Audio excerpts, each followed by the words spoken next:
ایک بزرگ کا واقعہ۔ حضرت احمد بن حرب رحمۃ اللہ تعالیٰ علیہ کے پڑوس ایک آتش پرست رہتا تھا، آگ کی پوجا کرنے والا۔ اس کا نام بہرام تھا۔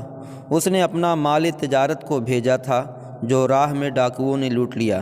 حضرت احمد حرب کو پتہ چلا تو آپ نے اپنے دوستوں سے فرمایا، ہمارے پڑوسی پر یہ واقعہ گزرا ہوا ہے، آؤ اس کی دلجوئی غمخواری کے لیے اس کے پاس چلیں۔ چنانچہ حضرات اپنے دوستوں سمیت بہرام کے گھر پہنچے۔ بہرام نے جب یہ سنا کہ مسلمانوں کا ایک پیشوا میرے ہاں تشریف لایا ہے تو بڑا خوش ہوا اور استقبال کے لیے دروازے پر آیا۔ حضرت کے آستین کو بوسہ دیا، بڑی عزت کے ساتھ آپ کو بیٹھایا۔ حضرت نے فرمایا، تمہارا مال تو لوٹ گیا، ہم اس بات کے افسوس کے لیے آئے ہیں۔ بہرام نے کہا، ایسا ہی ہوا ہے، لیکن میں اس کے سبب سے 3 شکر کرتا ہوں۔ ایک تو اس بات کا کہ دوسرے میرے مال لوٹ کر لے گئے، دوسرا مال لوٹ کر نہیں لایا، دوسرا میں مال لوٹ کر تو نہیں لایا دوسرے کا۔ دوسری اس بات کا کہ وہ آدھا مال لوٹ کر لے گئے اور آدھا باقی ہے۔ تیسرے اس بات کا شکریہ ادا کرتا ہوں کہ اس بات کا کہ وہ دنیا کو لوٹ کر لے گئے، دین میرے پاس ہے۔ احمد حرب اس کی یہ معقول باتیں سن کر دوستوں سے فرمانے لگے، اس بات کو لکھ لو کہ بہرام سے آشنائی کی بو آتی ہے، بہت امپورٹنٹ بات کہہ رہا ہے۔ پھر آپ نے فرمایا، بہرام یہ تو بتاؤ کہ تم آگ کی پوجا کیوں کرتے ہو؟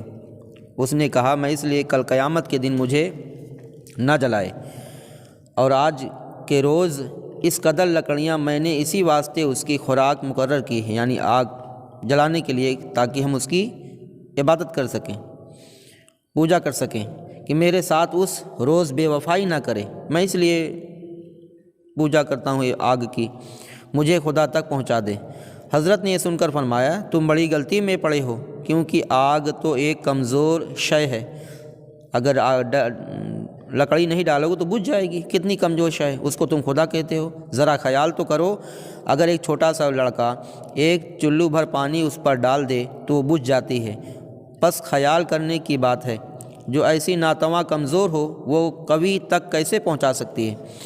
علاوہ اس کے آگ جاہل بھی ہے اور مشک و نجاست میں ذرا بھی تمیز نہیں کرتی، خوشبو اور بدبو میں ذرا بھی فرق نہیں کرتی، فوراً دونوں کو جلا دیتی ہے۔ پھر یہ بھی تم اس کے پجاری ہو، مگر تم بھی اس کے اندر ہاتھ ڈالو گے تو تمہارا بھی ہاتھ جل جائے گا۔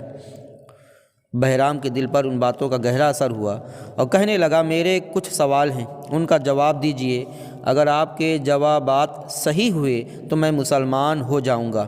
آپ نے فرمایا، پوچھئے، کیا آپ پوچھتے ہو؟ بہرام نے کہا، اللہ تعالیٰ نے مخلوق کو کیوں پیدا فرمایا؟ اگر پیدا کیا تو روزی کیوں دیا؟ اگر روزی رزق دیا تو مارا کیوں؟